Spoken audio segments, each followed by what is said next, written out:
උතුම් වූ ධර්මදේශනය ප්‍රඥා නාලිකාව තුළින් විකාශය කිරීමට ප්‍රචාරය කිරීමට ධර්මදානය සිදු කිරීම සඳහා ප්‍රතාපසිංහ පවුලේ දූ දරුවන් ඇතුළු සියලු ඥාතීන් විසින් මෙම උතුම් වූ ධර්මදේශනය සඳහා සැදැහැති දායකත්වය දරා තිබෙනවා.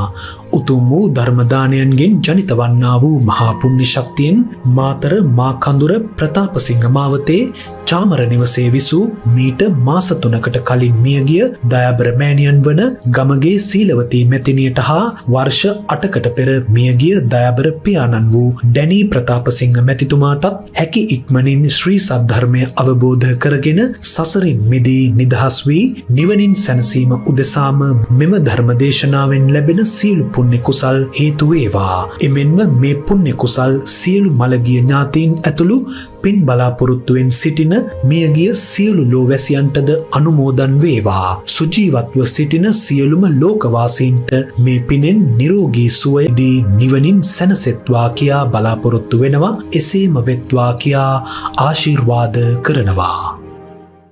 නමෝ තස්ස භගවතෝ අරහතෝ සම්මා සම්බුද්දස්ස නමෝ තස්ස භගවතෝ අරහතෝ සම්මා සම්බුද්දස්ස නමෝ තස්ස භගවතෝ අරහතෝ සම්මා සම්බුද්දස්ස අතීතං නානුසෝ චන්ති න පජප්පන්ති නාගතා පච්චුප්පන්නේන යාපෙන්ති තේන වන්නෝ පසීදති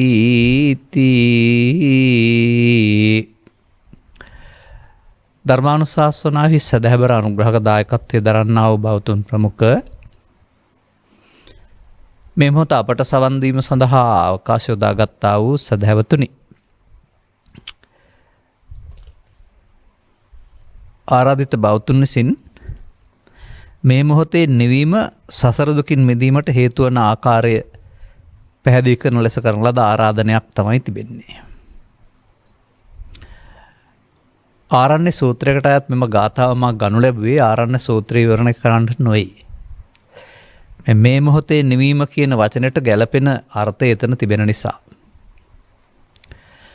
එරත් මෙබඳු මාතෘකාවක් මේ වගේ වකවානුවක ලබා දීම පිළිබඳව මම ස්තුතිවන්ත වෙනවා. ඇයි මෙදිනට මා උත්සාහයක් දරමින් සිටිනවා මේ හිතන තරම් ගැඹුරු නෑ බුදු සමය කියන එක සමාජයට එත්තු ගන්නන්න. මහා විශාල උපාධියක් ලබා ගන්නට හෝ මහා විශාල පොත්පත් සංඛ්‍යාවක් කියවන්නට හෝ අවශ්‍ය නම් සුනීතට හෝ සෝපාකට රජ්ජුමාලාවට හෝ පටාචාරාවට මේ තරම් පහසුවෙන් මේ දුකින් මිදෙන්න ලැබෙන්නේ නැහැ. ඔවුන් පත්වන දුකින් මිදෙන්න ඔවුන්ට ඒ මොහොතේ පිළියම ලැබුණා. ගමින් වැඩම කළා වූ තථාගත බුදු පියාණන් වහන්සේ මාස ගණන් අතර වෙලා පොත් පාඩම් කෙරෙව්වෙත් නැහැ. යන ගමන් දීප සූත්‍රයක් තුළ පැහැදිලි කරපු කරුණක් තුළ වහන්සේ අදාළේ මට තේරුණා අද පටන් මම තෙරුවන් සරණගත වුණ උපාසක කෙනෙක්ව සලකන්න කියලා බණාසා උපාසක භාවයට පත් වුණා. එක ධර්ම දේශනාවකින් දෙකකින්. ඒක තර්කයක් කරගෙන වහන්න හදන්න එපා. එදා පෙරම්පුරපු අය ඇවිදින් හිටිය බුදුහාමුදුරුවෝ හම්බ වෙනකොට තේරෙන ප්‍රඥාවන්තයෝ අපට ප්‍රඥාව නැහැ කියලා. ඒක නෙමෙයි ඇත්ත සිද්ධිය. අපිට හිතන්නත් බැරි තරම් ගැඹුරු දෙයක් බවට මේකපත් වෙලා තියෙන්නේ. අපේ මනස විසින් මේක ලේසියකින් අවබෝධ කරගන්න බැරි දෙයක් බවට කලක් තිස්සේ පත් වෙලා තිබෙන්නේ. ඒ වගේම මේක අනුගමනය කරලා නිවන සැනසෙන පුද්ගලයෝ පිළිබඳව පූර්වාදර්ශයකුත් අපට නැහැ. අපි හිතන් ඉන්නේ නිර්වල් බුදු සමය තියෙනවා, නමුත් ඒකේ දැන් මගපල කාලේ අතුරුදහන් කියලා. ඒ උපකල්පනයයි වැරදි. බුදු සමයේ යම් දවසක මාර්ගඵල අතුරුදහන් වීද ඒකට හේතුව සද්ධර්මයේ අතුරුදහන් වීම. යටපොත් වූ සද්ධර්මයක් තුළ පවතින්නේ නිර්වුල් අර්ථයක් නොවේ, අර්ථකථනය වැරදි. ඒ ලියන්න කියන්න පාඩම් කරන්න පාස් වෙන්න පුළුවන් වුණාට අනුගමනීය ප්‍රතිපදාවක් වශයෙන් ප්‍රායෝගික වෙන්න බෑ. නමුත් අපට මේ කරුණ සරලව තේරුම් ගන්න පුළුවනි නම් අදත් මේ තථාගතයන් වහන්සේ වදාළ ධර්මයට සමීප වෙන්න මේ අනුගාමී ප්‍රතිපදාවක් තුළ නිවෙන්න සැනසෙන්න බාධාවක් තියෙන්න බැහැ කියන එක තථාගත දේශනාවල තිබෙනා වූ උද්දෘත පාඨ ඔස්සේත් අප කියවුවා වූ නැත්නම් අප පරිහරණය කළා වූ ත්‍රිපිටක ග්‍රන්ථවල පවතිනා වූ උද්‍යෝගිමත් කිරීම ඔස්සේත් අපි දකිනවා. නමුත් මේකට හිමිකම් නැති පිරිසක් ඉන්නවා. ඔවුන්ට කියන්නේ අසෘත පෘථග්ජනයෝයි කියලා. අසෘත පෘථග්ජනයා කියන පුද්ගලයාට මේ මොහොතේ නිවෙන්න වරම් නැහැ. ඔහුට පින් රැස් කරමින් භවගමන සාර්ථක කරගන්න සැපවත් කරගන්න පාරේ යනවා භවගාමී ප්‍රතිපදාවක යනවා වරුණාම මේ මොහොතේ නිවීම උරුම කරගන්න ශ්‍රතවත් ආරි ශ්‍රාවකෙක් බවට පත් වෙලා ඉන්න ඕන. කවුද අසෘත පෘථග්ජනයා සහ ශ්‍රතවත් ආරි ශ්‍රාවකයා කියන අතර වෙනස? ඒක ස්ත්‍රී පුරුෂ භාවයේ වෙනසක් නෙවෙයි. ඒක ගිහි පැවිදි භාවයේ වෙනසකුත් නෙවෙයි.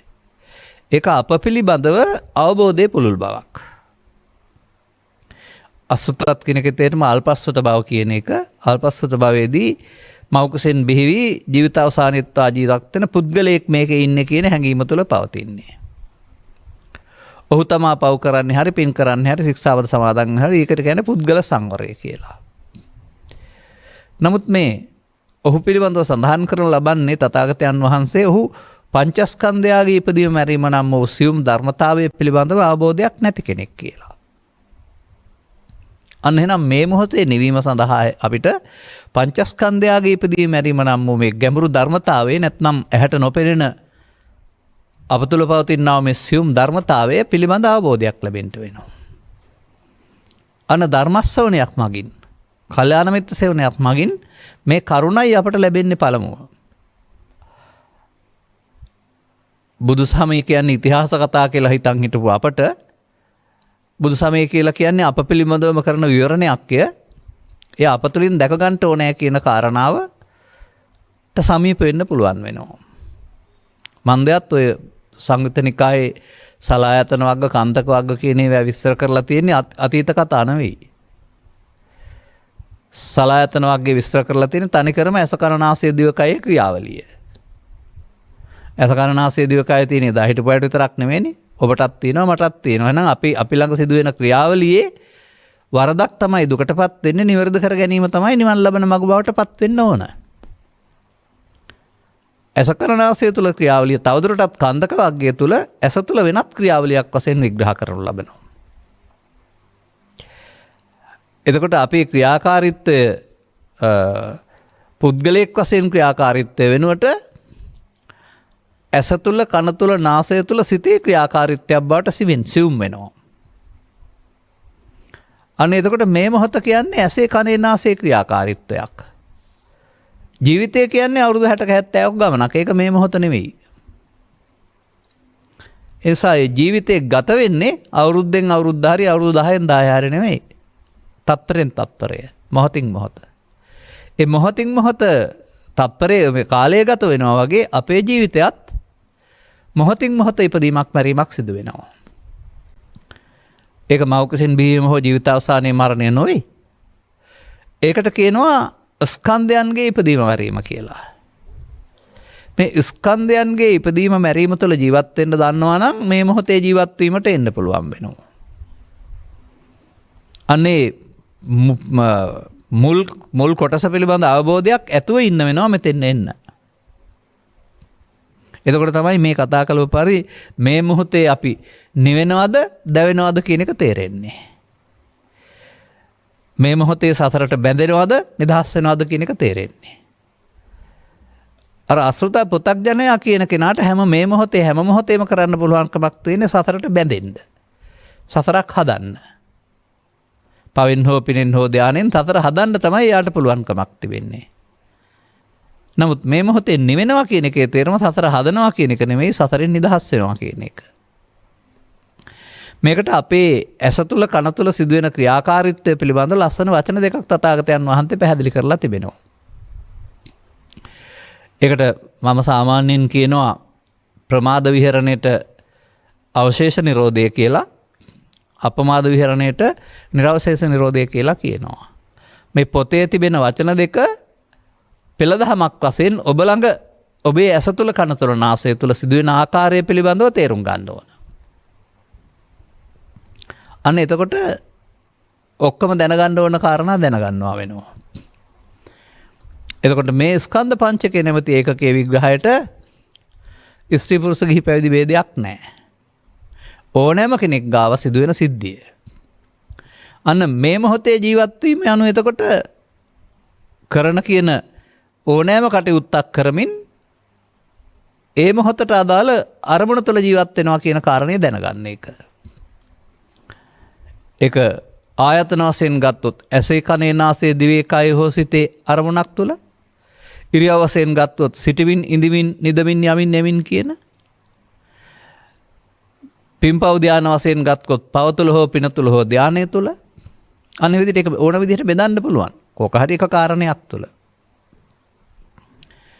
ඒ නිසා මේ මොහොතේ ජීවත් වීම කියන කටයුත්ත තේරුම් ගන්නට මේ ස්කන්ධ නම් වූ සමූහය හටගෙන මේ යන හැටි. ඒ සමූහය තුළ සසරට බැඳෙන හැටි කියන මේ කාරණය පිළිබඳව කෙනෙකුට අවබෝධයක් තියෙන්න වෙනවා. හිතනවා මෙතෙක් පැහැදිලි කළා වූ ධර්මදේශනා තුළ ඔබට මේ පිළිබඳව සෑහෙන අවබෝධයක් පුළුල් අවබෝධයක් තිබෙනවායි කියලා. එහෙම තියෙනවා නම් මම මේ පැහැදිලි කරන්න යන කාරණේ ඔබට නිදිමත වෙන කම්මැලි කාරණයක් බවටත් පත් වෙනවා. එසේ වුවද තාමත් මේ සමාජයේ ඒක තේරුම් ගත්තේ නැති අය ඉන්න නිසා උන්ට උදව්වක් වෙන්න අපි ඒක පැහැදිලි කරනවා. ස්කන්ධ කියන්නේ සමූහයන්ට නමක්. පහ කියන්නේ පහකට නමක්. ස්කන්ධ පහ කියන්නේ සමූහයන් පහක්. මේ සමූහය තථාගතයන් වහන්සේ ඇස තුළ සිදුවෙන දෙයක් විදිහට, කන තුළ සිදුවෙන දෙයක් විදිහට, නාසය තුළ සිදුවෙන දෙයක් විදිහට, දිව තුළ ඇස කන නාසය දිව කය සහ සිත තුළ සිදුවෙන දෙයක් විදිහට තමයි විග්‍රහ කරලා තිබෙන්නේ. එතකොට ඕනෑම කෙනෙකුගේ ඇහැ තුළ ඒක වෙන්න පුළුවන්. ඕනෑම කෙනෙකුගේ කය තුළ කන තුළ ඒක වෙන්න පුළුවන්. කුමක්ද මේ ඕනෑම කෙනෙකුගේ ඇස තුළ කන තුළ සිද්ධ වෙන්නේ? ඇහැට නම් රූපයක් පේන එක. කනට නම් ශබ්දයක් ඇහෙන එක. නාසයට නම් ගන්ධයක් දැනෙන එක. සිතට නම් පවක් පිනක් ධානයක් ලෝභයක් අරමුණක් කෙන එක. කොයි ආකාරයෙන් ආවත් ඊළඟ විග්‍රහයද සඳහන් කරනවා මේ අරමුණු රසය විඳින්නේ අපිවත් ඇසවත් කනවත් නාසයවත් නොවේ. ස්වභාවයෙන්ම ඇස කන නාසය දිවකය කියන මේවට සිත පිහිටනවා සිත අරමුණු රසය විඳිනවායි කියලා. එහෙනම් තව ඊළඟ දැනුමට යනකොට මේ ඇස කන නාසය දිවකයට එහා ගිහින් ඒක ඇසේ සිත කනේ සිත නාසයේ සිත කියලා සිත බවටම පත් කරගන්න පුළුවන්. ඒ සිත තුළ හම්බ වෙන්නා වූ අරමුණ රූපයයි ඇසේ නම් ඒකට අදාළ වින්දනීය ස්වභාවය අද එකක් නෙමෙයි පෙර හඳුනාගත් ආකාරයේ දෙයක් වේදනාව. ඒක හැඳිනීම ඒ මොහොතේ සිදුවෙන ආකාරයෙන් ඒකට අදාළ අගයන් එකතු කිරීම චේතනාව සංඛාර කියන අදහසින් ඒ ක්‍රියාකාරීත්වය විශේෂයෙන් දැන ගැනීම කියන අදහසින් විඥාන කියන මේ පංචස්කන්ධ ධර්මතාවය හටගෙන අවශ්‍ය කාර්යයක් කොට සසරට බැඳී හෝ පෞසිදු වී හෝ පින්සිදු හෝ මේ ආම සිදු වෙනවා. කැමති වුණත් නැතත් පිළිගත්තත් නැතත් මේ මොහොතේ මේ සිද්ධිය සිදු වෙනවා. ඒක සමස්ත සමාජයටම පොදුයි. තථාගතයන් වහන්සේගේ මේ ස්කන්ධයන්ගේ ඉපදීම මැරීම කියන එක ස්කන්ධ පංචක ඉපදීම මැරීම කියන එක දැනගත්තත් නැතත් පිළිගත්තත් නැතත් සියලුම මානව වර්ගයා තුළ ඇසේ කනේ නාසයේ සිදුවෙන දෙය. දැන් මෙතනම තමයි අපි මේ ගිනි ගැනීම සිදු කරන්නේ. දැන් මෙතන අහන්නේ මේ මොහොතේ නිවීම කියන එකනේ. අපට නිවෙන්න සිදු වෙලා තියෙන්නේ ඇයි? නිවීමෙන් බැහැර ගිහින් තියෙන නිසා. නිවීම වෙනුවට භව ගමන හදාන තියෙන නිසා. එහෙනම් ස්කන්ධ පංචකයක් තුළ අපි භව ගමන හදන්නේ කොහොමද කියලා ඉගෙන ගන්න වෙනවා. අන්න ඒක නොකර ඉන්න එකට නිවීම කියලා කියන්නේ. ඉතින් නිවීම දැනගන්න පෙර සංසාර ගමනේදී මේ භව ගමන හදන හැටි මේ මොහොතේ අවසන් වෙන්නේ නැතුව අනාගත ඵලයක් උපදින්න සසරේ උපදින්න හේතු තියෙන හැටි මේ ස්කන්ධ පංචකය තුළ තේරුම් ගන්න වෙනවා. ඒක වරදක්. දඬුවම් ලැබිය හැකි වරදක් නෙවෙයි. නමුත් ඒක සසර ගමන හමුවේදී වරදක්. මං දෙයත් එතනදී සංයෝජනය නම් වූ වරද සිදුවෙන බැවින්. සංයෝජනය කියන්නේ සතරට බැඳීම කියන එක. එහෙනම් සංයෝජනය වෙලා බෑ මේ මොහොතේ නිවෙන්න සංයෝජන කඩන්න ඕන. සංයෝජන වෙන හැටි තේරුම් ගත්තම අන්න ඒක තුලින් ඉගෙන ගන්නවා කෙනෙක් Taman තුල සිදුවෙනා වූ පමාද විහරණය කියන කාරණාව. සංයෝජන කියන පදේ අහලා ඇතිනේ. ඒකට සිංහල තේරුමකුත් දැනගෙන ඇතිනේ සසරට බැඳීම කියලා.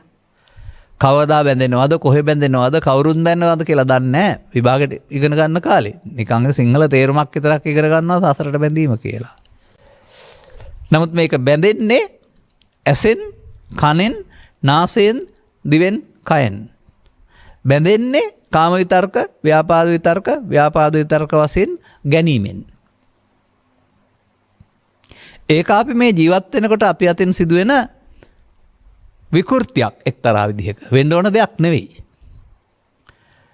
අපි අතින් සිදුවෙනා වූ වැරදි ආකාර ගැනීමක් ඒක. වරදවා ගැනීමක්. අනේ වරදවා ගැනීම තුළ නිවීම වෙනුවට නිවීම වැසීම සිද්ධ වෙනවා. දැන් අපි කියමුකෝ මෙහෙම නිවීමට එහිරි වචනේ නීවරණ. නීවරණ කියන වචනේ තේරුම නිවීම ආවරණය කරන. දැන් නිවීම ආවරණය කරන ධර්මයන් මොනවද?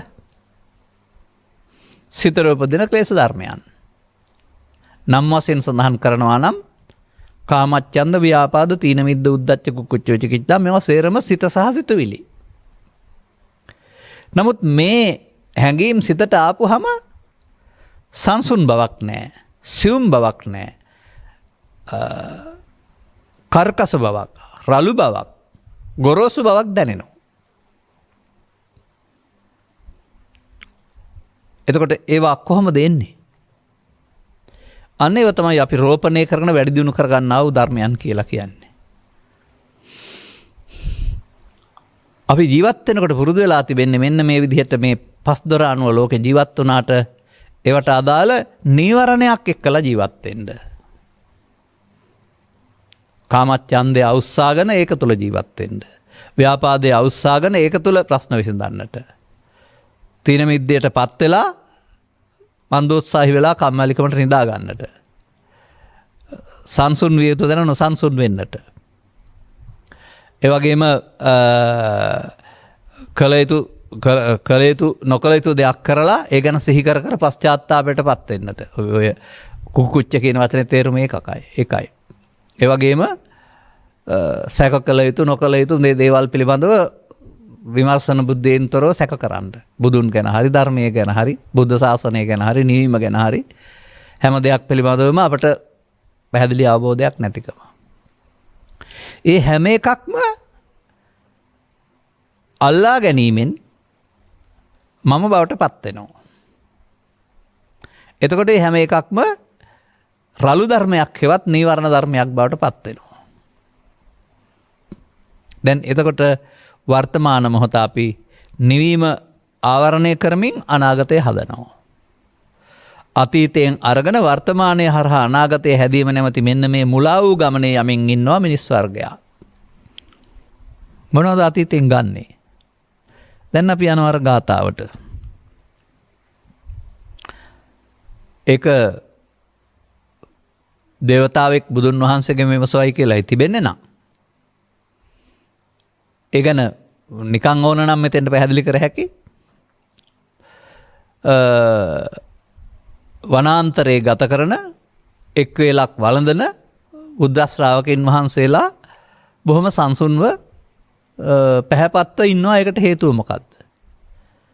මොකද ඔය වැරහැලි ඇඳලා කොණ්ඩරවුල් වවාගෙන ඉස මේ ජටාවල් බැඳගෙන හිටපු පිරිසක් ඒ කාලේ හිටියා සාසනෙන් පරිබාහිරව ඉන්දියානු සමාජය තුළ පරිබ්‍රාජක පාෂණ්ඩ ආදී වශයෙන්. ඔවුන් සිතෙන් සංසුන්කමකුත් නැහැ, කයනුත් අර වගේ අපිරිසිදුයි. ඔවුන්ට සාපේක්ෂව භික්ෂුන් වහන්සේලාගේ ගමන සංවරයි, හැම එකක්ම නිවුණු ස්වභාවයක්. ඒකට හේතුව තමයි අහන්නේ. අන්න එතෙන්දි බුදුන් වහන්සේ දෙව් පිළිතරේ පවතිනවා අතීතං න අනුසෝචන්ති කියලා පදයක්. උන්වහන්සේලාගේ හෝකයක් නැති අතීතය කතා කරන්න නෙමෙයි මම මේක ගන්නෙ.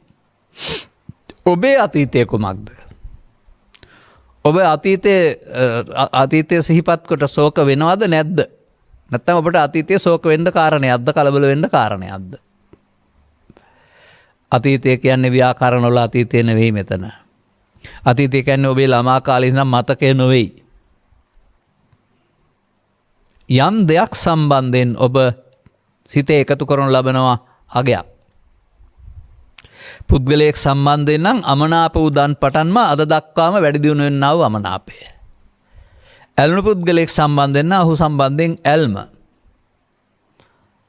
අන්න ඒ විදිහට ළමා කාලයේ පසුවෙත්ම මේ රූප ශබ්ද ගන්ධ රස කිරී ඇතිවෙන්නා වූ ඇලීම මුලාව ගැටීම මුලාව ක්‍රමෙන් වර්ධනය කරවන ලබනවා.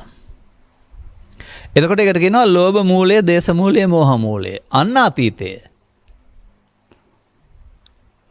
එහෙම නැතුව මේ ඉස්සර ජීවිතේ නෙවෙයි. මතකයක් නෙවෙයි. දැන් අපට තේරුම් ගන්න බැරි වෙලා තිබෙන කරුණ තමයි වර්තමානයේ යමක් ඇසට කනට නාසයට ගැටීමේදී අපිට මේ අතීතයෙන් නිදහස් වෙලා බලන්න බෑ. අපි ඉදිරියෙන් යමක් දකිනවා කියන එකේ තේරුමම ඒකට අදාළ තමන්ගේ හිතේ පවතිනා වූ සැකය, බය, කනගාටුව, දුක, තරහව හිතට එනවායි කියන එක. එතකොට ඔබ වර්තමානයේද ජීවත් වෙන්නේ අතීතයේද? අන්න ඒ විදිහට මේ පුද්ගලයාට තමන් හදාගත්තා වූ අතීත බරක් සිතට එනවා හැම වෙලාවෙම. ඕක තමයි ලෝභය, දේශය, මෝහය, ඊර්ෂ්‍යාව, ක්‍රෝධය, වෛරය කියන අද එකක් නෙවෙයි. ජීවිත කාලය තුළම යම් යම් කාරණා නිසා ඇති කරගත්ත පෝෂණයක්. මේකට එකතු වෙන එක තමයි පෘථග්ජන පුද්ගලයෝ කරන්නේ. ඔහුට සිහිය කල්පනාව නැහැ, මේක වැරදි බව දකින්නේ නැහැ. මේකට එකතු වෙනවා. එකට තමයි ඒකට එන හැඟීම මම කොට ගන්නවයි කියලා කියන්නේ. දැන් ඒ එන කාරණේට කියනවා සිත ඇතුළේ තිබිලා එනවට වතු වෙනවට පස්ස කියලා. තින්නම් සංගති පස්සෝ කියලා. බාහිර පවතිනා වූ රූපයක ශබ්දයක උදව්වෙන්, ඇසේ කනේ නාසයේ ප්‍රසාදයේ උදව්වෙන් මේ අතීත කාරණේ සිතට එනවා. දැන් මේකට තරහව කියනවා, බය කියනවා, වෛරය කියනවා, ක්‍රෝධය කියනවා. මේක නවත්ත ගන්න නෙමෙයි ඕන ඊට පස්සේ. මේකට තව සැරයක් ඇලෙන එක වේදනා, පච්චා තණ්හා. තව සැරයක් මේක දැඩිව ගන්න එක උපාදාන. තව සැරයක් මේක චිත්තාභ්‍යන්තරයට හංගවන එක බව. අන්න දැන් නිවීමක් හම්බුනේ නැහැ, සතර හැදුවා. ඇස තුළ, කන තුළ, නාසය තුළ, දිව තුළ, කය තුළ, තරහ තුළ, බය තුළ, වෛරය තුළ, පව තුළ, පින තුළ, ධානය තුළ. ධානය අපි අතහරිමු අපිට නැත නිසා. මෙන්න මේ වර්තමාන මොහොතට මේකට ඇලී අනාගතයක් හදන සිද්ධිය සිදු වෙනවා. තථාගතයන් වහන්සේ පැහැදිලි කර වදාරනවා සිදුවෙන ආකාරය. අර අතීතයෙන් ආපු දෙයට එකතු වෙලා ඒක සැප දුක් උපේක්ෂා වශයෙන් විඳලා ඒකට ඇලිලා මේකට කියනවා පාලි භාෂාවෙන් වේදනා පත්‍ය තණ්හා, තණ්හා පත්‍ය උපාදාන කියලා, උපාදාන පත්‍ය භව කියලා. අන්න එහෙම අපි මේ මොහොත වර්තමාන මොහොත නිවීම වෙනුවට සසර ගමන සඳහා අනාගතයක් සකසමින් පැවැත්මේ කොටස් කරු වෙලා ඉන්නවා. මේක හැම විටම සිද්ධ වෙන්නේ ස්කන්ධ පංචකය තුල, නැත්නම් අස කන නාසය දිව කය තුල. දැන් මේකෙදි සිදුවෙන දෙයක් තමයි මේ හටගෙන නැතුණට අරමුණ යලිත් හෙට ගන්නට, පසුව හට ගන්නට අවශ්‍ය ශේෂයක් චිත්තාභ්‍යන්තරයේ ඉතුරු වෙන එක. ඒ නිසා ඒකට කියනවා අවශේෂ නිරෝධය හෙවත් පමාව. එහෙනම් හැම විටම අවශේෂ නිරෝධය හෙවත් පමාව නිවන වැහිමයි. අති දීර්ඝ සංසාර ගමනක් ඔස්සේ සහ මේ ජීවිතය තුළ බෞද්ධ අබෞද්ධ මොනම ජීවිතයක් ගත කරද්දී හරි මෙන්න මේ හිතාගන්න බැරි මේ වැරැද්ද අපි අතින් සිදු වෙනවා.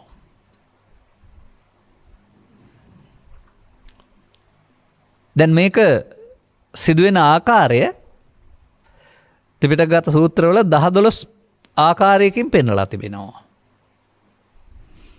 ඒ හිතට ආපු හැඟීමට, ඇලීමට, ගැටීමට කියනවා මමත්වෙන් ගැනීම නැත්නම් මඤ්ඤමානය කියලා. චිත්තාභ්‍යන්තරයේ හේතු ඉතුරු වීමට කියනවා බද්දෝ මාරස්ස කියලා.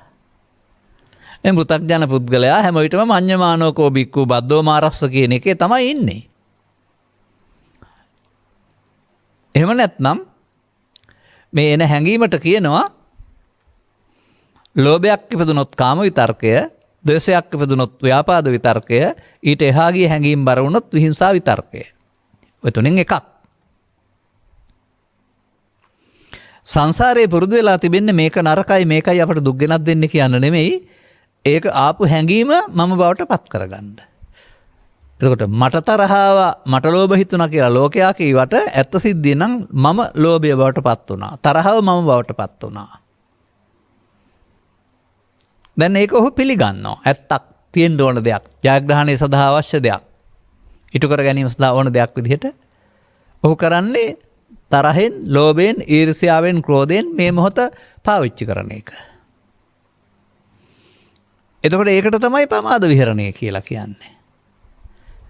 ඒකට කියනවා uppannam කාම විතක්කං අදිවාසේති. ඒක පිළිගත්තා, බාරගත්තා. ඔහුට ඒ පිළිබඳ ආදීනවත් දෙරෙන්නේ නැහැ. හින්දා නප්පජහති. ඔහු බැහැර කරන්නේ නැහැ. ඒ වගේම අන්තය දකින්නේ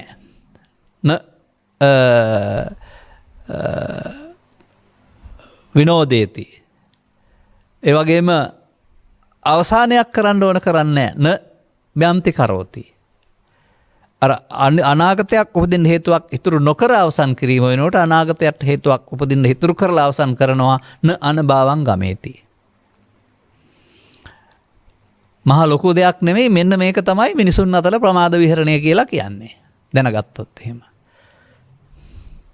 මේක සංසාරේ බොහෝ කල් පුරුදු කර බැවින් අසුරු ගස් සැනකින් ඇවිදින් මේකට එකතු වෙන එක තමයි මිනිසාට පුරුදු වෙලා තිබෙන්නේ. දැන් තථාගත බුදුරු පැහැදිලි පහළ වෙලා මේ මොහොත මේ හේතු ඉතුරු කොට අවසන් කිරීම වෙනුවට හේතු ඉතුරු නොකොට අවසන් කිරීම නම් වූ පාරක්කු ගන්නනවා.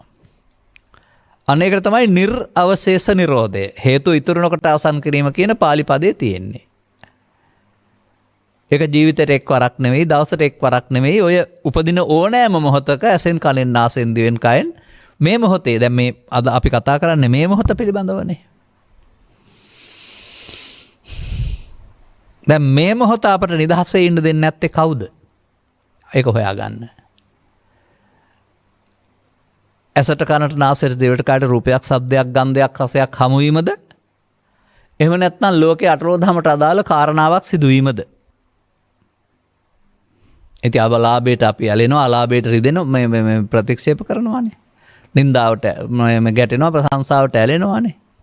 යසසට ඇලෙනවා, අයසට ගැටෙනවානේ. නැත්නම් සිදුවෙන්නා වූ ජයග්‍රහණයක උදම්මනවා, පරාදයකදී අඬනවානේ. ගම් අතර ගැලීමකදී දුකටපත් වෙනවානේ. ඒ වගේ ලෝකෙ සිදුවීම් ටිකක් තියෙනවානේ. ඒවා අපට දුක් ගෙනත් දෙනවා කියලානේ අපි හුරු වෙලා තියෙන්නේ. ඒක වැරදි. අපි එහෙම හැදුවට ඒක බුදුන් වහන්සේ වදාරනවා ඒක වැරදි කියලා. ඒකට සාක්කියක් තියෙනවා. ඒවා නම් දුක් ගෙනත් දෙන්නේ. එහෙනම් බුදු වෙලාවත් රහත් වෙලාවත් දුකක් නැතුව ඉන්න හම්බ වෙන්නේ නැහැ. නමුත් ලෝක ධම්ම සූත්‍රයේ පැහැදිලි කර වදාරනවා මේ පෘථග්ජන පුද්ගලයා අටලෝ දහමේදී අඬනවා දන්නවා වැළපෙනවා. ආර්ය පුද්ගලයා අටලෝ දහමේදී අඬන්න දුරන්න වැළපෙන්නේ දුක් වෙන්නේ නැහැ කියලා. එහෙනම් බාහිර වස්තු වල නම් දුක තිබෙන්නේ ඕන කෙනෙකුට ඒ නිසා දුක උපදින්න ඕන. නමුත් බාහිර වස්තුන් හමුවීමේදී තමන්ගේ චිත්තාභ්‍යන්තරයේ තියෙන අතීතයේ උපදින එක නේද මේ දුක කියන්නේ එතකොට. අන්න බුදුන් රහතුන් මේ අතීතේ නසා ඇති බැවින් උපදින්න අතීතයක් නැහැ. අපට දැන් මේ අතීතේ නසන්ට තමයි වෙලා තියෙන්නේ. අතීතේ හැංගිලා තියෙන එන දෙයක් නැහැ, හොයාගන්න බෑ. නිකන් හරියට ගරිල්ලා හමුදාවක් වගේ කියලා මම කියන්නේ. ගරිල්ලා හමුදාව වනාන්තරේ ඉන්න බව දන්නවා. ඒ වගේ අපිට කෙලස් කියලා පැත්තක් තියෙනවා කියලා දන්නවා. කොතන කොහෙ තියෙනවද කියන්න දන්නේ නැහැ. 83 2009 කාලෙට ගියොත් එහෙම මොළිතු මහ වනාන්තර මැද කානු කපාගෙන බංකර් හදාන හැංගිලා ඉන්නවා. ගරිල්ලෝ. කැලේට වෙඩි තිබ්බට වදින්නේ නැහැ. මොකද එක්කෝ බංකරයක් ඇතුලේ එහෙම නැත්නම් කානුවක් ඇතුලේ ඉන්නේ. අන්න ඒ වගේ මේ ක්ලේශ ධර්මයන් සිත ඇතුලේ තිබිලා ප්‍රහාණය කරන්න බෑ. තියෙන තැනක් නැහැ. නමුත් ගරිල්ලා අපේ දුර්වලකමක් දැකගෙන ඉදිරි ආරක්ෂාවල් කඩා ගන්න එළියට එනවා යම් මොහොතක. හොඳට බලන් ඉන්න එහෙම හැංගිලා හිටියට අපේ දුර්වලකම් ඒ දුර්වලකමක් බලාන එතනින් එළියට එනවා. අනක සැඟවුණු ගරිල්ලා හමුදාවක් අවස්ථාව බලාන පහර දෙන්න එළියට එනවා වගේ මේ සැඟවුණු ලෝභ දේශ මොහ මූලයන් ඇසට කනට නාසයට ගැටුණ මොහොතකදී සිතට එනවා. ඒක තමයි uppannam කාම විතක්කං, uppannam ව්‍යාපාද විතක්කං, uppannam විහිංසා විතක්කං කියන්නේ. නැත්නම් ඔබේ භාෂාවෙන් කියනවා නම් ලේ රතු වෙනවා, රත් වෙනවා, කේන්ති වෙනවා, තව ඉතින් ලස්ත වචන තියෙන්නේ ඕක රතු ඉර පනිනවා කියලා. ඉන්නවා මැරෙනවා, පේන්නේ නැතුව යනවා. මේ සියල්ලට ඔබ ලෝකෙට දොස් තැබුවට ලෝකේ නෑ. පුංචි පොත්පත්යක් විතරයි තියෙන්නේ. ඔබ හදාගත්ත වරදක් මේ. මේ තමයි අතීතය. දැන් ආපු ගමන් ඔබ මේවත් එක්කලා එකතු වෙලා අඬනවා, දොඩනවා, වැළපෙනවා, කම්පා වෙනවා. ඔබට තියෙන්නේ අතීතං අනුසෝචಂತಿ. එනිසා දුක් ගෙනත් දුන්නේ වර්තමානයේ නෙමෙයි, වර්තමානයේ උදව්වෙන් මතුවනා වූ අතීතය. ලෝභය, දේශය, මෝහය, ඊර්ෂ්‍යාව, ක්‍රෝධය යන අද එකක් නෙව තමන් හදාගත්ත පරණ දෙයක්. මේකයි දුක් ගෙනත් දෙන්නේ. මේක හිතට එන එකයි මේ දුක කියලා කියන්නේ. මානසික දුක. අපි ඒකට එකතු වෙලා පවත්තන්න පුරුදු වෙලා හිටිය නිසා අපි පැවැත්මේ කොටස්කරුවෝ. එන ගමන්ම අපි ඒකට අහු වෙනවා. ඒක බාර ගන්නවා. බාර අරගෙන නිකන් ඉන්නේ ප්‍රතික්‍රියා දක්වන්න යනවා. එනිසා අතීතයෙන් ඇවිදින් වර්තමානයේ විඳ අනාගත ඵල උපදින්න හේතුවක් තබා අවසන් වීම සසර හැදීමයි, පැවැත්මයි. එතකොට මේ මොහොතේ නිවීම නෙවෙයි, මේ මොහොතේ සසර හැදීම. දැන් මේ මොහොතේ නිවීමනේ මගෙන් අහන්නේ. ඒ නිසාමයි මම කොහොම ගැලපුවේ. දැන් තථාගතයන් වහන්සේ මේ සම්බන්ධයෙන් පැහැදිලි කරලා තිබෙන වචන දෙකක් තිබෙනවා.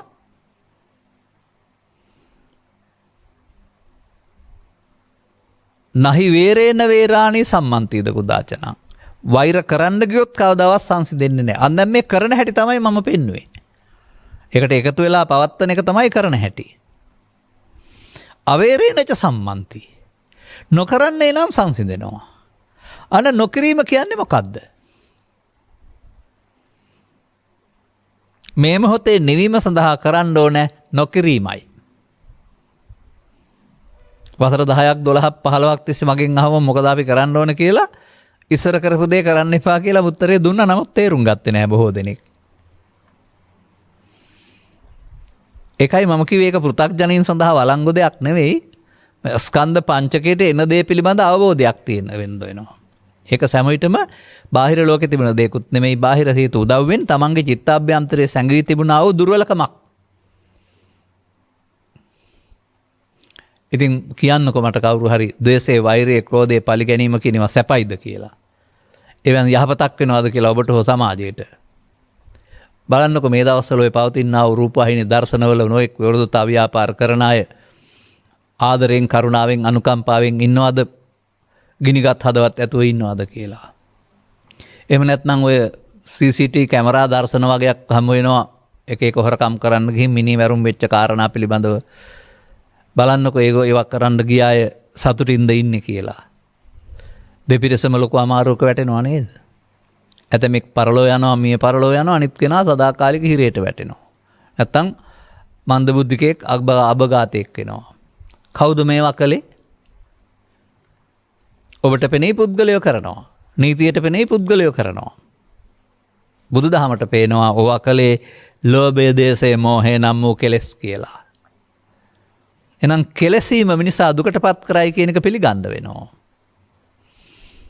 කෙලෙස් සහගත හැඟීම් කටයුතු කිරීම තුළ මිනිසා දුකටපත් කරයි. එහෙනම් කෙලෙස් සහගත හැඟීමට ඉඩ නොදෙන්න ඉන්න වෙනවා. මේකට ඔබ දන්න වචනයක් යොදමු අපි. කවුරුත් එහෙම හිතන්නේ නැහැ ඒක. මෙන්න මේ මොහොතේ මේ හැඟීමට එකතු වෙලා පවත්තන එකට තමයි කියන්නේ ඒ මගේ, ඒ මගේ ආත්ම හේවත් නිත්‍ය සුඛාත්ම වශයෙන් ගැනීම කියලා. දැන් මේක පංචස්කන්ධයේ පංච උපාදානස්කන්ධයක් බවට පත් වී අනාගත ඵල උපදින්න හේතු ඉතුරු වී අවසන් වෙනකොට ප්‍රමාද විහාරේ. ඒක ලෝකයා කරමින් ඉන්න වැඩේ. අන්න මේ මොහොතේ නිවෙන්න මේක නොකර ඉන්න ඕන. දැන් මේකට අවස්ථා කීයක් හමු වෙනවද? ගණනාවක් සීමාවක් නැහැ. නිින්ද හැරෙන විට හැම මොහොතම මේ සඳහා අවස්ථාවක්. හැම මොහොතම කිව්වට හැම මොහොතම බාහිර කාරණා යෙදෙනවා. ඔබේ චිත්තාභ්‍යන්තරේ මතුවෙන අවස්ථාවට ඔබට ඒක දැක ගන්න පුළුවෙනි. නැත්නම් හදන්න දෙයක්වත් නැහැ. ඔබ මේ මොහොතේ ඉන්නේ සතුටින් සන්තෝෂයෙන් නම් එහෙනම් ඒකේ හදන්න දෙයක් නැහැ. නමුත් ඔබ කාම විතර්කයෙන්, ව්‍යාපාද විතර්කයෙන්, විහිංසාව විතර්කයෙන් දැවෙනවා නම් එහෙනම් ඒ දැන් හටගත්ත දේ. උප්පන්නං කියන්නේ චිත්ත අභ්‍යන්තර හේතු තිබී බාහිර ප්‍රත්‍යක් නිසා හටගත්ත දේ.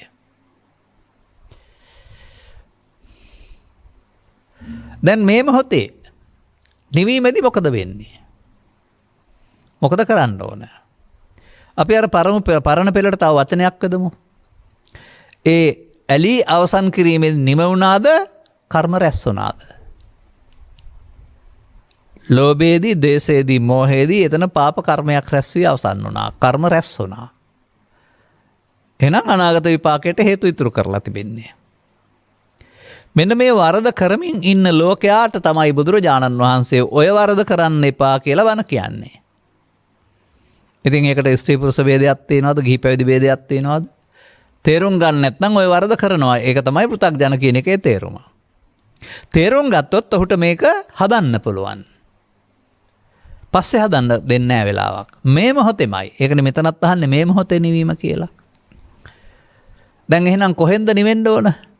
ඇසෙන්, කනෙන්, නාසයෙන්, දිවෙන්, කයෙන්, දොරවල් පහෙන්. දොරවල් පහෙන් එන අරමුණු වලදී ගිනි ගන්නවද නිවෙනවද? ඉතින් ගිනි ගන්න හැටි ඔබට උගන්වන්න ඕනේ නැහැ. ඔබ හොඳට දන්නවා ඒක. එතෙන්ට ඒ වැඩේට එකතු නොවෙන්න මොකක්ද අපි කරන්න ඕන? මේ මොහොතේ නිවෙන්න මොකක්ද කරන්න ඕන? ඒක පාලියෙන් නම් කියනවා අමඤ්ඤමානෝ මමත්වෙන් ගන්න එපයි කියලා. එහෙම කිව්වට තේරෙන්නේ නැහැ. ඒක සීල සූත්‍රේ නම් පෙන්නනවා පංච උපාදානස්කන්ධය අනිදුක්ඛානාත් වශයෙන් බලන්න කියලා. එහෙම කිව්වට තේරෙන්නේත් නැහැ. නැත්නම් කවදා ඉඳලාද ඔය කියන්නේ අපි? අදාළ තැනට සියුම්ම දැක ගන්න බැරි වීමක් මේ තියෙන්නේ. ඒක සදහම් පෙළ තියෙනවා. පෙළ දහම තිබෙනවා. නමුත් අපට ඒක සරලව ගන්නව ඇරුණාම ප්‍රායෝගිකව අනුගමනය කරන්න ඕන තැනට ගැඹුරට දැක ගන්න තරම් නුවණ දියුණු වෙලා නැහැ බහුතරයකට. ඒකයි මම ඒකට දැන් පෙන්වන්නේ ඔය ඔබ දුකටපත් කරන්නේ වර්තමාන මොහොතේ සිද්ධි නෙමෙයි. ඒකට අදාළව ඔබ හදාගත්ත අතීතය කියලා.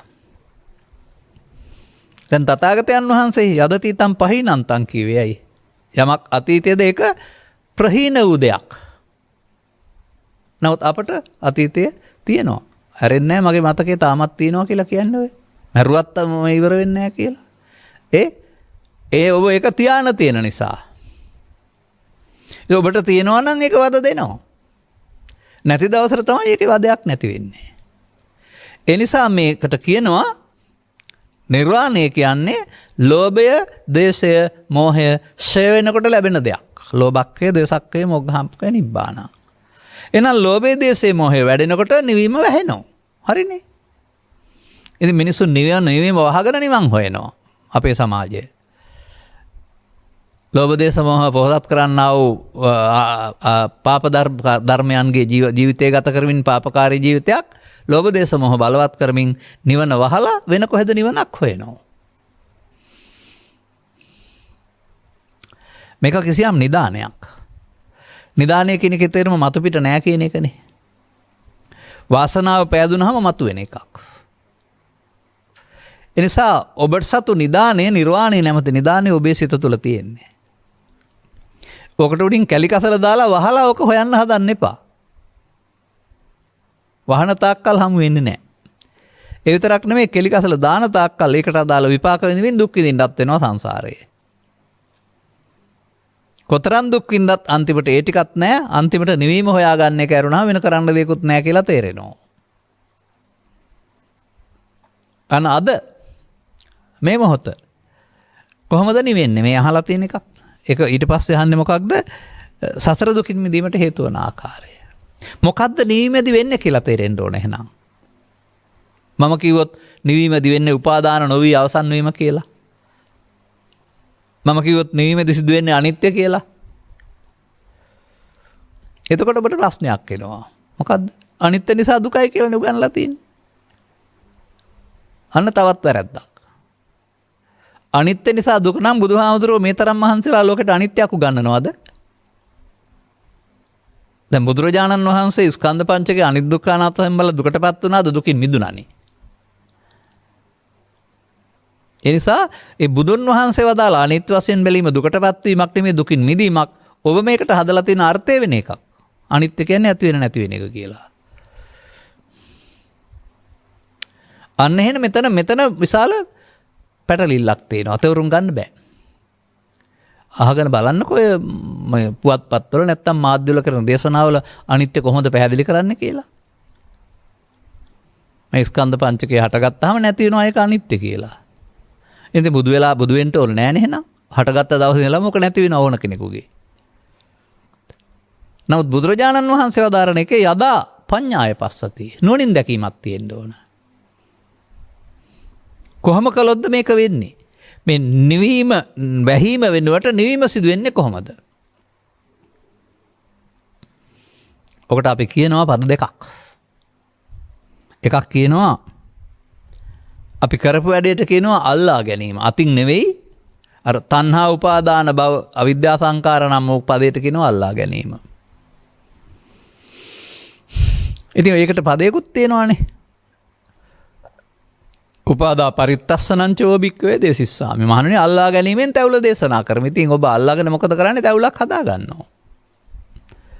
නමුත් තේරෙන්නේ නැත්තේ අනුපාදා පරිත්තස්සනං ච අල්ලා නොගැනීමෙන් තැවුලෙන් නිදහස් වෙන ආකාරය තමයි වචනේ තිබුණට ප්‍රායෝගික වෙන්න තේරෙන්නේ නැත්තේ. මේ දවස් ටිකේම මෙතන තමයි මම ඉන්නේ පැහැදිලි කරන්නේ. ඒකට ගැළපෙන්නම සමහරු මාතෘකා දෙනවා. එතනම විග්‍රහ කරන්න. හොඳයි. සරල වෙන්නේ නැතෑ සමාජයට හොඳටම. මේ මොහොතේ ජීවත් වෙන ගමන්ම අම්මා තාත්තා ගැන දරුවන් ගැන සමාජය ගැන රැකියාව ගැන බලන ගමන්ම ඒවා එකක්වත් නතර කරන්න ඕනේ නැතෝ සිත ඇතුලෙන් හදන්න දෙයක් තියෙනවා කාටවත් නොදැනෙන්න. පඩි අඩු වෙන්නෙත් නැහැ. ඕටි මේ ගෙවන්න ඕනෙත් නැහැ. මොකක්වත් නැහැ. ඕටි වැඩ කරන්න ඕනෙත් නැහැ. රහස්‍ය වැඩක් බැලුවාම අනිත් අයට නොදැනෙන තමන් පමණක් කරන රහස්‍ය වැඩක්. දැන් මේ මොහොත උදේ පටන් රෑ වෙනතුරුම මේ මොහොත.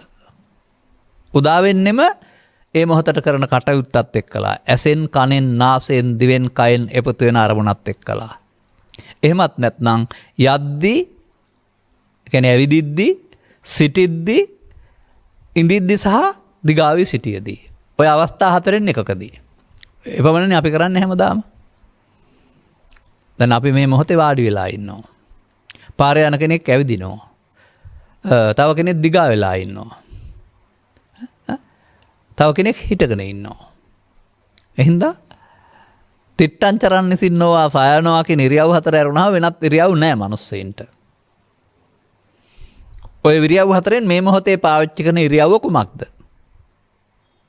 ඒකෙදී ඔබට කරදර දෙන්නා වූ අතීතයේ මතුවෙන හැටි දකින්න ඔබට සිහියක් තියෙන්න වෙනවා. අන පෘථග්ජන පුද්ගලයාට ඒ සිහිය නැහැ. අතීතයේ මතුවන ගමන් ඒකට එකතු වෙලා ලොකු අවුලක් හදාගන්න තමයි ආදන්නේ. ඔන්න දැන් තථාගතයන් වහන්සේ මේකට අලුත් වචනයක් එකතු කරලා තිබෙනවා. සිහියෙන් කටයුතු කිරීම. මේ සතිපදයට නිකම්ම සිහිය කියන ගන්න නැතුව ධර්මයේ උගන්ලා තියෙන අරුතක් ගන්න. ඔබ සතිපදයට සමහර විට හුස්ම ඉහළට ගන්නවා පහළට ගන්නවා සතිය කියලා හිතන් ඉන්නවා. නෑ. ඉහළට ගැනීම හැමදාම සිදු වුණා පහළට ගැනීමත් හැමදාම සිදු වුණා. ඒ ගැන අවධානය යොමු කළේ නෑ කවදාවත්. ඒ නිසා දැනීමක් සිදු වුණේ නෑ. දැන් දැනීමයි සතිය. ඇතුල් වෙනවා දැනෙනවා පිට වෙනවා දැනෙනවා. අන්න සිදුවෙන දේ දැන ගැනීමට හුරු කරන්නා වූ චෛතසිකයක් තමයි සති කියන්නේ. දැන් ඕක දියුණු කරන් ආවොත් එහෙම කාම විතර්කයේ උපදිනවා දැනෙනවනේ. ව්‍යාපාද උපර්ති උපදිනවා දැනෙනවනේ. අන්න දැනෙන්න ඕන. මේ දැනීම උදව් වෙනවා එකෙන් වෙන් වෙන්න. දැන් අකුසලයේ නෙමේ කාම විතර්කයේ ව්‍යාපාද විතර්කයේ විහිංසාව විතර්කය කියන්නේ අකුසලයේ. අකුසලයෙන් වෙන්නීමට කුසලයේ කියන්නේ. අන්න මේකෙන් වෙන් වෙන්නේ කොහොමද? එනිසා බුදුන් වහන්සේ වදාරනවා සිහියෙන් කටයුතු කිරීමයි කියලා අප්‍රමාදයේ නිවනට මගය. දැන් මෙතෙන්ට සිහිය ගේන්න ඕන ඒ වර්තමාන මොහොතේ වැඩ කටයුතු කරන තැනට ඇසට කනට නාසයට දිවට කයට. අර ඔසෝමි ගණමිත අභිනයක හරි මේ ඇතුළු වෙන පිට එන එක හරි ආරම්භක අභ්‍යාසයක් විතරයි. ඒක හැමදාම කරගෙන ඉඳලා හරියන්නේ නැහැ. මේ අතීතයෙන් හිත වර්තමානයට එන මොහොත දකින්න එතෙන්ද සිහියක් තිබුණ නැති නිසා ගහගෙන බැනගෙන කපාගෙන කොටාගෙන ඉවර කළා යරුණාම පස්සේ තමයි මතක් වෙන්නේ ඉන්නව මරනවා පෙවුන්නේ නැහැ. ඒ සිහිය නැතිකමනේ. මෙන්න මේ සතිය තියෙන පුද්ගලයාට මේවට ගැටෙනකොට මේ ඇතුළතින් එන දේ දැනෙනවා. ඒ නිසා එකට කියනවා uppannam කාමිතක්කං uppannam ව්‍යාපාදිතක්කං uppannam ඒක එනවා දැනෙනවා. දැනුණා නම් එයාට ඊට එහාට යන්න දෙන්න බෑ. අන්න ඒකට එකතු නොවීමට කියනවා අතහැරීම කියලා. ඒකට එකතු වෙන පුරුද්දනේ සංසාරේ තිබුණේ. ගැහුවොත් ගහනවා, බැන්නොත් බනිනවා, රිදෙබුට රිදවනවා, පලිගොත්තොත් පලි ගන්නවා. ඒකට එකතු වෙන්නේ හැටි. දැන් අවේරේනච කියන්නේ එක කරන එක නෙවෙයි නොකිරීමනේ. එකතු වීමට කියනවා මගේ මම මගේ ආත්ම කොට ගැනීම හේවත් නිත්‍ය සුඛ ආත්ම වශයෙන් ගැනීම කියලා. එහෙනම් එකතු නොවීමට කියනවා මගේ නොවන මම නොවන මගේ ආත්ම වශයෙන් නොගැනීම. හේවත් අනිත් දුක්ඛ අනාත්ම වශයෙන් බැලීම. එකතු වුණොත් නිත්‍ය සුඛ ආත්ම වෙලා සතර හැදෙනවා. එකතු නොවුණොත් ඉතුරු නැතුව නැති වෙනවා. දැන් ලේසිද? දැන් මොකද්ද කරන්න තියෙන්නේ? අතීතයෙන් ඇවිදින් වර්තමානයේ වස අනාගතයේ හදන පුරුද්ද නතර කරන්න අතීතයේ වශයෙන් දැකලා ඉවර කරන්න වෙනවා. යද් අතීතම් පහීනන්තං අතීතං න අනුසෝචන්ති. ඔය අතීත කියන්නේ අර මම පෙන්නපු කුණු ගොඩට නැතුව ඉතිහාසයේ අතීතයට නෙමෙයි. Tamanට අදාළ එන මේ කුණු ගොඩට. ඒ අතීතයක් වශයෙන් දකින්න පුළුවන් කොහමද? ඒක අද දෙයක් නෙමෙයි. පසුගිය වරුදු ගණනාවක් තිස්සේ සිදු වුණා වූ මැරිච්ච දෙයක්, සිතුවිලි ටිකක්. ඒක අද එනකොට සිද්ධියක් නෙමෙයි, මරණ සිතුවිලි වලට පණ දීමක් විතරයි. නමුත් අපිට එහෙම නෙමෙයි, ඒක සිද්ධියක් වශයෙන් මතක් වෙලා ප්‍රතික්‍රියා දක්වන්න යන්නේ. එතකොට අතීතයට පණ දුන්නා අපි. අන්න පණ දෙන්නේ නැතුව අවසන් කරන්න ඕන. ඒ නිසා ඒකට එකතු නොවීම, එකතු වීමට කියන නම බලමු අපි. එකතු වීමට කියනවා පස්සෝ, ස්පර්ශය. අතීතේ එකතු වුණාම ඒක විඳිනවා. පස්සපච්චා වේදනා. දැන් කරන්න ඕන පස්ස නිරෝධෝ. ඒකට එකතු නොවෙන්න සිහිය එතෙන් අරගෙන එයාට යන්න කියන එක. දැන් වෛර නොකිරීම තේරෙනවද? ද්වේෂ නොකිරීම තේරෙනවද? අනිත්‍ය තේරෙනවද? මමත්වෙන් නොගැනීම. ආරම්භයේදී බැරි වුණත් සිහිය දිනු කිරීම තුළ මේවා ෂේ වෙන්නේ එකතු නුවනවා නම්. එකතු වුණොත් වැඩෙනවා. සංසාරයේ එකතු වුණ පුරුද්ද නිසා එකතු නොවීමේ පුරුද්ද වැඩි දිනු කරන්න වෙලා තිබෙනවා. නූතන මනෝවිද්‍යාව පවා සඳහන් කරනු ලබනවා යම් දෙයක් හිතට 20 වතාවක් විතර දුන්නොත් තමයි හිත පිළිගන්නේ. එතකල් නැත්නම් පරණ පාරේ යන්නේ කියලා.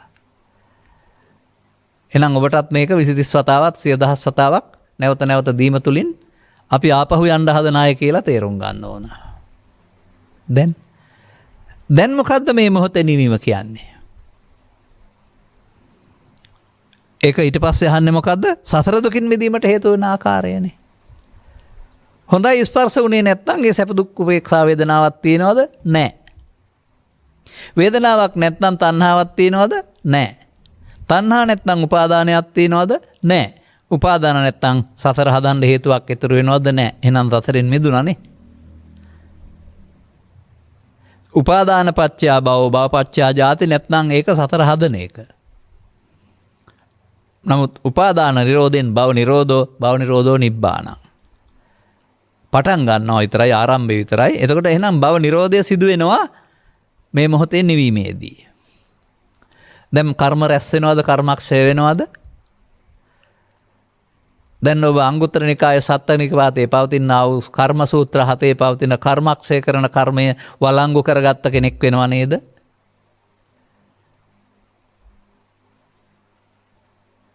ක්‍රිස්තුවර්ෂ 2000ක පමණතුරු 2005 පමණ වනතුරු මම දකින්නේ මේ සමාජයේ කර්මක්‍රිය කිරීමේ කර්මය කියලා එකක් තියෙනවයි කියලා ඒක මාධ්‍ය තුළ විස්තර වෙච්ච බවක්. කර්ම 4ක් විස්තර කරන්නේ නැතුව පාප කර්මයයි පුණ්‍ය කර්මයයි විස්තර කරලා පාප කර්මය කරන්න එපා පුණ්‍ය කර්මය කරන්න කිව්ව ඇරුණාම පාප කර්මයක් කර්ම පුණ්‍ය කර්මයක් කර්ම ධාන කර්මයක් කර්ම උපාදානයේ දුකයි උපාදානයෙන් මිදීම කර්මක්ෂය කිරීමේ කර්මය කියලා 4 වෙනි කර්මයේ වළංගු කළේ නෑ කවුරුත්. ඒකයි මම කියන්නේ සදහම් යට වෙලා තිබුණයි කියලා. දැන් කරලා බලන්න. එතකොට ඔබේ මේ ප්‍රශ්නෙට උත්තරේ හම්බ වෙනවා. නැවත නැවතත් ඔය අනුපස්සති කියන්නේ ඒකනේ. අනුපස්ස නැවත නැවතත් බලන්න වෙනවා. ඔන්න ආපහු යන්න පටන් ගත්තා. කර්ම රැස් කිරීම වෙනුවට හදාගත්ත අතීතයට එකතු නොවි කෙට්ටු කරන්න කෙසඟ කරන්න පටන් ගත්තා. ක්ෂය වෙන්න පටන් ගත්තා. දැන් තේරෙනවද අනිත්‍යයේදී කර්මක්ෂය වේ කියලා? මමත්වෙන් නොගැනීමේදී යාට යන්න වෙනවා ආහාර හම්බ වෙන්නේ නැහැ. මමත්වයේ ගැනීමේදී තවදුරටත් වැඩෙනවා. ඉතින් හරිනේ. මඤ්ඤමානෝ කෝ බික්ඛු බද්දෝ මාරස්ස අමඤ්ඤමානෝ මුත්තෝ පාපිමතෝ. ගලප ගන්නකෝ හරියට. ඊට පස්සේ තේරෙන්නේ නැද්ද ලොකු කුඩා ස්ත්‍රී පුරුෂ ભેදෙන්තර ඔක්කොටම කරන්න තියෙන භාවනාව එපමණයි කියලා. මේ මොහොත අනාගතයක් හදලා ගිනිපත්තු කරන්නේ නැතුව මේ මොහොත අවේරණයට සම්බන්ධි නොකිරීමෙන් සංසිඳෙන්න ආරිනෝ. ඊතා ආරම්භයේදී තා පහසුයි. නමුත් මේකෙන් මොකද වෙන්නේ? එන්න අතීතයක් නැතුව යනවා. ඔය අතීතයේ තිබිලා නෙන්නේ. හොඳයි අතීතයේ බාටපත් වෙන්නේ මොනවද? මම දකින්න අනාගතයට තියෙන දේවල් තමයි අතීතයේ බවටපත් වෙන්නේ. මම හොඳ වැඩක් කරන්නම්කෝ කියලා අද කිව්වොත් හෙට වෙනකොට ඒක අතීතයේ වෙලා. තැබුවේ ඉදිරියට නමුත් අතීතයේ. වෙනසා සමහර සූත්‍රවල පෙන්නනවා වටේකට කියනවා සංයෝජන සූත්‍රය, මහා රුක්ක සූත්‍රය, තරුණ රුක්ක සූත්‍රය කියලා සූත්‍ර වගේ එක තැන තියෙනවා. ඒකේ පෙන්නනවා මේ වැඩේ. අපි කරන්නෙම ගින්දර ඇවිලෙන්න දර දාන එකලු. ඒ නිසා නැවත නැවතත් ගිනි ඇවිලෙනවා. ඒ දර දානවා කියන්නේ අර අරමුණේ ඇලී ගැලී අනාගතයට තව අවසන් කරන එකට.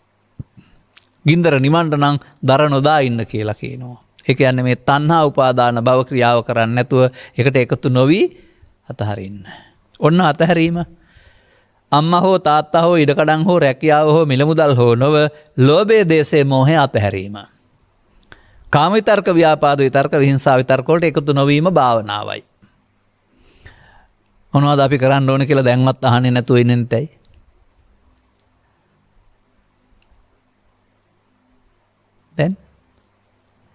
දැන් මොකද වෙන්නේ මෙතන?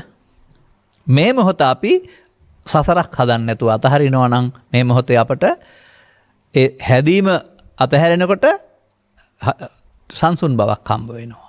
අපි සංසුන් බවකට ළඟා වෙනවා. මේ සංසුන් බව පුදුම සංසුන්කමක්. ඒක අවුස්සන්න බෑ. ඒක අර ඇවිස්සෙන කාරණා නෑ.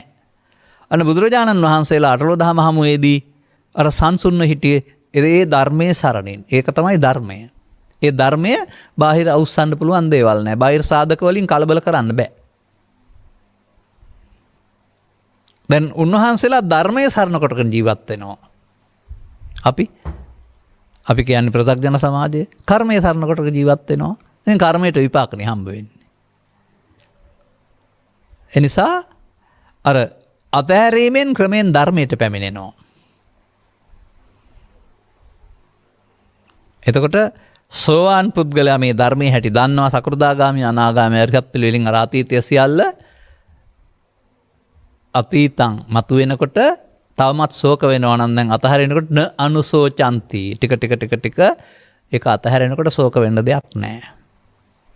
ඒ විතරක් නෙමෙයි එතනින් එහා පැත්තට නිවනක් ලැබෙන නිසා අනාගත බුදුහාඳුරන්ගේ ශාසනය නිවන් දකින්න හෝ මතු ජීවිතයක් ප්‍රාර්ථනා කරන්න හෝ තුසිත දිවි ලෝකේ යන්න හෝ තව මොකක්වත් අනාගත ප්‍රාර්ථනාවකුත් නැහැ.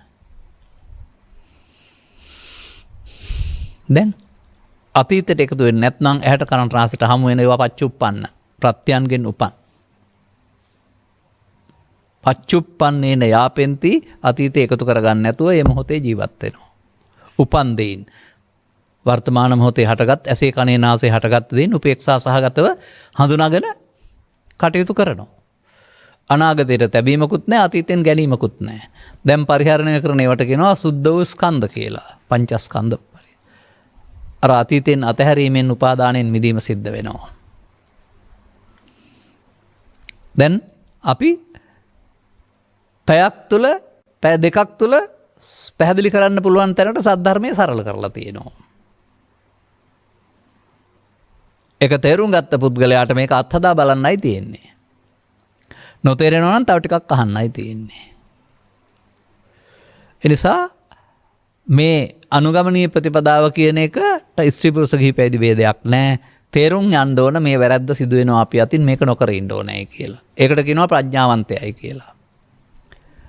ඔහු දැන් එකතු කිරීම වෙනුවට අස්කිරීම පටන් අරන්. එනිසා ඔහුට පටිසෝතගාමියා කියලා කියනවා. ඔහු දැන් මාර්ගය අරගෙන ෂය කරන මාර්ගය. ඒ සදහම් පෙළේ තමයි අයින්. එහෙනම් ඔහුට ඵලය හම්බ වෙනවා මාර්ගය අවසන් වෙනකොට මොහොතක් පාසාම. මාර්ගය නම් තේරෙනවා ඵලය තේරෙන්නේ නැහැ. මොකද මාර්ගය ලෞකිකයි ඵලය ලෝකෝත්තරයි. අපේ බෞද්ධයින්ට එහෙම නෙමෙයි. මාර්ගඵල කියලා මොනවදෝ හොයනවා. මාර්ගඵල කියලා එකක් හොයනවා. මාර්ගඵලයකට පැමිණෙන්න මොකද්ද මේ වචනේ තේරුමක් දන්නේ නැතුවනේ එහෙම කියන්නේ. මම කියන්නම් මෙහෙම. කර්මඵල පස්සපච්චා වේදනා වේදනාපච්චා තණ්හා තණ්හාපච්චා උපාදාන උපාදානපච්චා භව භවපච්චා ජාති කර්මඵල. පස්ස නිරෝධා වේදනා නිරෝධෝ වේදනා නිරෝධා තණ්හා නිරෝධෝ තණ්හා නිරෝධා උපාදාන නිරෝධෝ උපාදාන නිරෝධ භව නිරෝධෝ මාර්ගය. මේ මාර්ගය. භව නිරෝධෝ නිබ්බානම් ඵලය. ඒ ගැන කතා කරන්න බෑ. මාර්ගයේ ලෞකිකයි ඵලය ගැන කතා කරන්න බෑ. මේ මාර්ගයේ කෙලවරනේ ඵලය තියෙන්නේ. මාර්ගඵල කියලා එකක් කොහෙද තියෙන්නේ? මාර්ගය ආරම්භ බලන්නකො ඵලය හම්බ වෙන්නේ නැද්ද කියලා. ඒක තමයි පෙළ දහම කියලා කියන්නේ. අර ඵලයේ පළවෙනින් පෙන්වන්නප එක පමාදවාදී පෙළ දහම සතරට බැඳෙන පෙළ දහම. ඒකේ අර්ථය තේරෙනවා. දැන් එහෙනම් ගැලවෙන පෙළ දහම අනුගමනය කරන්න ඕන. පෙළ දහමක් නේ පෙන්වන්නේ. පොතේ පෙන්නේ න්‍යාය විතරයි භාවිතේ බවට පත් කරගත්තාම ලෝභක්කේ දේශක්කේ මෝහක්කේ නිබ්බානං කියලා බුදුන් වහන්සේ වදාළ වදනේ අරුත ඒවා ෂය වෙනකොට ඔබ ළඟ තියෙන බව තේරෙවි. දැන් මං හිතන්නේ ඔබට උත්තරේ හරි ගියා. මේ මොහොතේ නිවීම සතර දුකින් මිදීමට හේතු වන ආකාරය. මොහොතක් පාසාම අර විතර්ක තුන එනවා නම් ඒවට එකතු නොවි අතහැර දැමීම තුලින් අනාගතයක් හැදෙන්නේ නැතුව සංසුන් වෙනවා. මේ සංසුන් වීම බලෙන් යටපත් කර කෙලෙස් යටපත් කර ඈත් කොට සංසිඳීමක් නොවේ. ලෝකේ තිබුණා ඒ මොහොතේ ලබා ගන්නා වූ සතුට කෙලෙස් යටපත් කොට ditta ධම්මසෝක විහරණය. ඈත් කොට ලබන එක සාන්ත විහරණය. බුදුන් වහන්සේ වදාරන මේක ක්ලේශයන් සංසිඳීමෙන් තියෙන සුවය. ඒකට කියනවා සල්ලේක විහරණය. බුදු සමයේ සල්ලේක විහරණය උගන්වන්නේ. දැන් එතකොට තේරෙවි බාහිර කාරණා හමුවේදී වෙන තරම් අඬන්නේ දොඩන්නේ වැළපෙන්නේ පරල වෙන්නේ නැහැ කියලා. එහෙනම් ඒකට නිවිලා ඉන්නවා කියලා තේරුම් ගනීවි. ඔබටත් අනුගමනීය ප්‍රතිපදාවක් තුළ මේ වර්තමාන මොහොතේ නිවීමෙන් සසර දුකින් නිදහස් වෙන ආකාරය තේරුම් ගන්නට මෙම කරුණු පැහැදිලි කිරීම උපනිස් වේවා හේතු වාසනාව වේවා කියන ප්‍රාර්ථනා කරමින් මම ධර්මානුශාසනාව මෙතකින් අවසන් කරනු ලබනවා. මෙම උතුම් ධර්ම දේශනාවේ ප්‍රඥානාලිකාව තුළින් විකාශනය කිරීම සඳහා සදැහැති දායකත්වයේ දරනු ලබන්නේ ප්‍රතාපසිංහ පවුලේ දූ දරුවන් ඇතුළු සියලු ඥාතීන් විසිනි.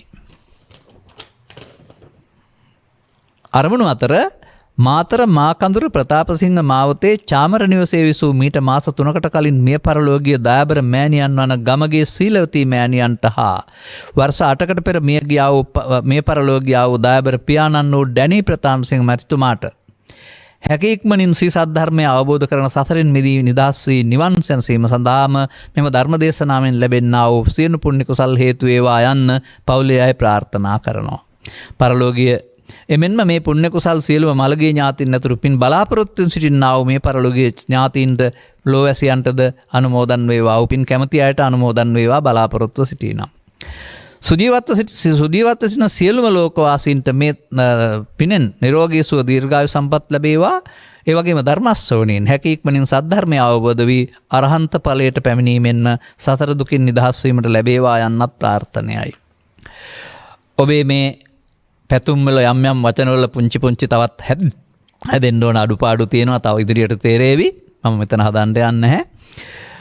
අපට මාතෘකාවක් දී ධර්ම දානයක් තුළින් ඔබේ පරලෝසෙපත් ඥාතීන්ට සෙතපැත්තුවා වූ ඔබ හැම දෙනාටත් මේ කරුණු පැහැදිලි කිරීම මෙලොව වශයෙන් අනුගමනීය ප්‍රතිපදාවකට පත්වී ඉහාත්ම වශයෙන්ම නිවෙන සැනසෙන ජීවිතයකට පත්වීමට හේතු ආසනාව වේවායි අපද ප්‍රාර්ථනා කරනවා. ඔබට අදිටන් කරගන්න. සබ්බිහිතේ වජ්ජන්තු සබ්බ රෝගෝ විනස්සතු මාතේ බවත් අන්තරායෝ සුඛී දීඝායුකෝ බව හැම දිනාටම තෙරුවන් සරණයි.